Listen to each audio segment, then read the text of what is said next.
Guys, I doubt you're going to be able to see it, but I'm going to try to paddle over here just a little bit closer. This guy that just unloaded this boat, I believe, is one of the original 1980 models of that bass tracker. It's the Galvalume colored or whatever, and it's got the orange Bass Pro Shops logo or whatever on it. That thing is pretty awesome to see out here this morning.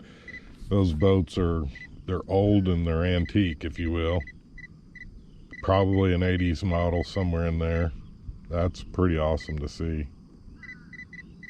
Pretty awesome to see. All right, we got fish to catch, so let's go do some fishing. Beautiful morning. It's hard to beat Lake of the Pines.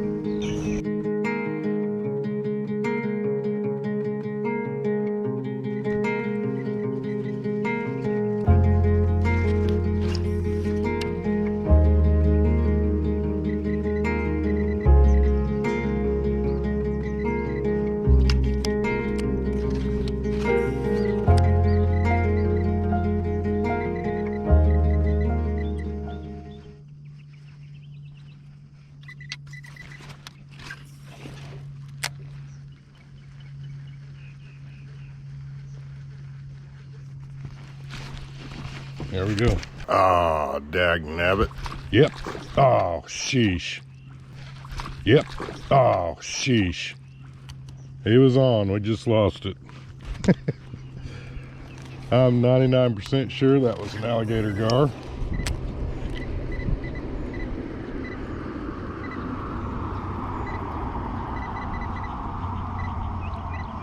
But that was a good sign. He hit it and then came back for it.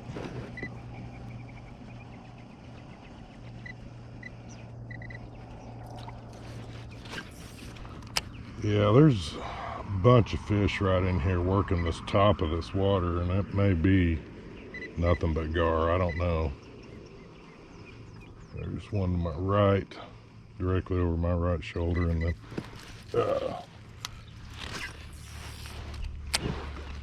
you can hear something smacking the water back there too. Wind's supposed to get up today, guys. Gust up to 15. We got out here about a little after 6.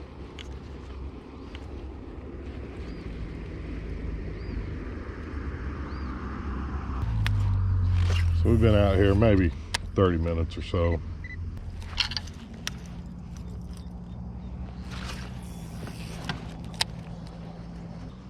It's just absolutely beautiful out here. I've been to this cove once before.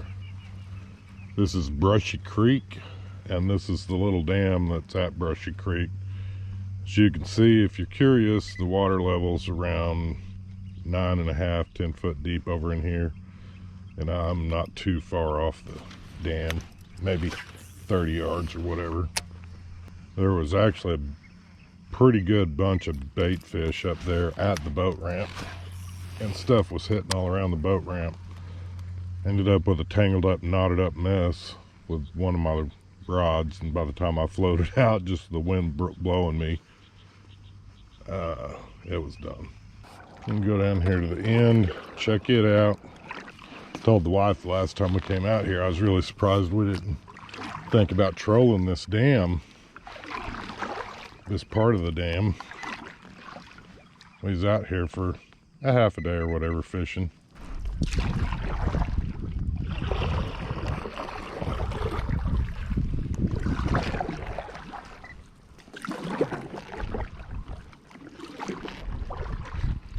Into 6 foot water right here. So it does start getting shallow pretty quick. Back up to 8 foot. You can see it's gradually dropping on down. We get closer to this creek channel.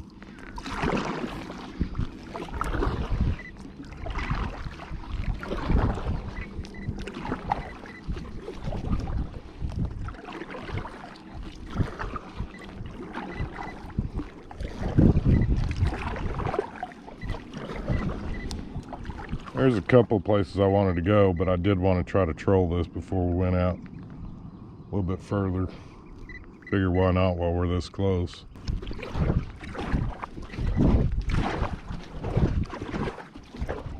Well, Just had a boat with a skier go by. It's one thing I like about this Jackson kayak. It's pretty dang stable. I know this kayak's 12 years old, but I still love it. It's a great kayak. Beautiful morning out here, fellas. I think my GoPro 9 just died. I'm not 100% certain. I did just get a bump, or I ran into some brush. And ain't that about the truth of it? I think I just tied my lure in a knot. Let's see if we can get this undone.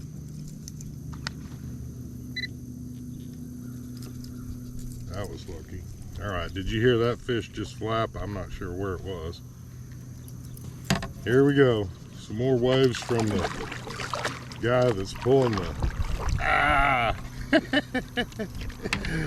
This is so much fun. I'm telling you what, guys, I don't mind the guys in the boats, but I've got so much junk in this thing, and it's not organized very well. I don't want to end up hooking my lead rope up front. I've already had this hook in my little side hook that I use. Guys, we're in about 10 foot of water right now. It's straight up 7:15 in the morning, and I couldn't be happier. I couldn't be happier.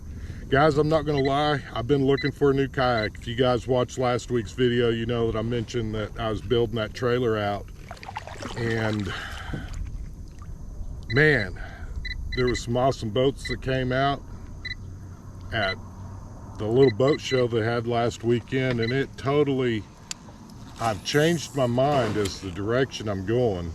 I can't say for certain, but I'm not gonna lie, I've been leaning towards that Hobie PA14.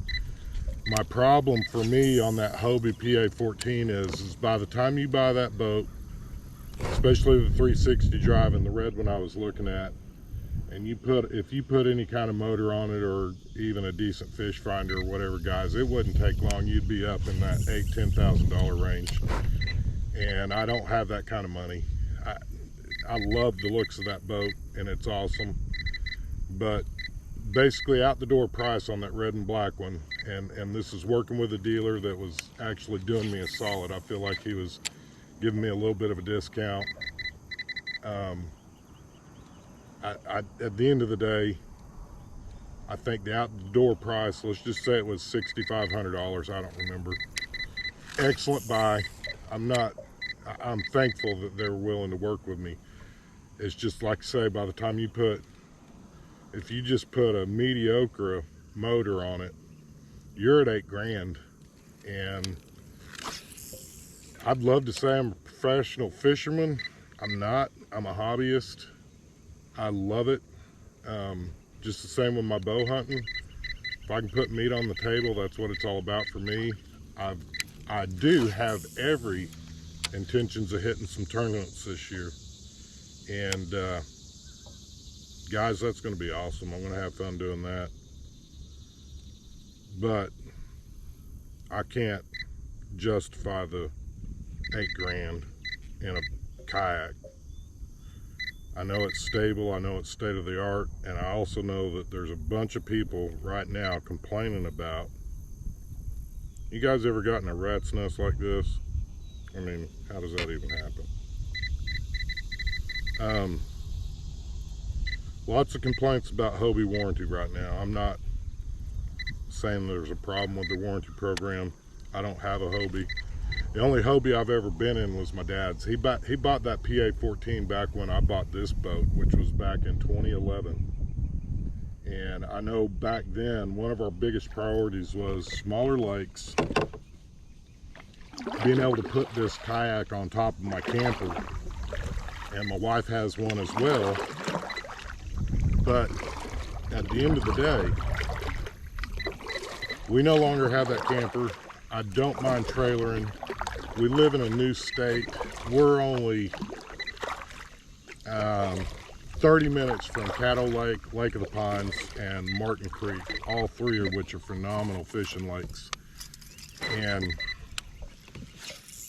hauling one on a trailer behind the Jeep is not going to be a problem. So the weight is not necessarily my concern. We're getting now down to what budget can I afford, and I'm leaning towards a Jackson NAR. And there's a couple things I really like about the Jackson NAR. And one of them, number one, I've been with Jackson. My first kayak was a Jackson Coosa, and I bought it for small lakes, ponds, creeks, and it was 10 foot. You could throw it in the back of your truck. It was only like 50 or 60 pounds or something. That thing was banana yellow. I loved it until I started fishing lakes, and then when it was probably 2010, we had a skeeter bass boat that my dad and I had bought together. That was actually, we bought that boat in 2011. Shortly after we bought that skeeter kayak, shortly after we bought that skeeter bass boat, he bought the Hobie PA-14, and I bought this one. And then about a year later, we ended up buying Angie this same Jackson Cuda. So we're a Jackson family, if you will, and we've been with them for a long time, and I've just got faith in their boat. I've got faith that it'll work, and I'm going to tell you that native Titan X that they're coming out with in the fall of this year, that 12X, really looks intriguing to me. But here's the thing that's discouraging me the most about that boat is it's new. Jackson Kayak over the last year has updated basically 3 or 4 things to the Cuda, or not the Cuda, the NAR, to make it a little bit better right out of the box. They've made some changes on it, and I'm afraid that Native's going to have to do the same thing. And here's my problem. When I lived in Oklahoma City, we were real close to the kayak dealer, OKC Kayak, and if you guys are from Oklahoma, Dave's got a shop in Tulsa, and he's got one in Oklahoma City, and he's probably one of the best kayak dealers around, if not the only one that I know of. And he's very, very up to date with everything, and he'd be a good person to buy from. The problem for me is he's a 10-hour drive, 9.5 hours from here. But where I'm at, I'm 5.5 hours to the closest kayak dealer, and that's down in New Brunswick. And my problem is this: I don't want to get a boat, potentially have warranty issues, whether it be a Hobie or the new canoe, or not new canoe, native watercraft, and then have to drive 5 or 6 hours one way to get there just for some work. And the Jackson is working. They've worked all the kinks out of it. So you buy the 2023 Jackson, the thing should be working right out of the box. And that interests me a lot more than doing warranty work. Like I say, I know that new native Titan 12X is going to be awesome. So anyhow, if you guys got any input, I'd love to hear from you. We're real close to doing something. If I got the Jackson, I'd really like the red one, the red and blue one, because they don't make the solid red one no more. That was a limited edition run or whatever. And I don't want to buy a 2022. I'd rather buy new, and then I don't have to worry about somebody's dinged up something. But let me know what you guys think. Put a comment down below and let me know what you think. Again, we appreciate your likes, comments, and subscribes. We couldn't be doing this without you. And again, may you have a blessed week. And let's go fish or make something or get outside.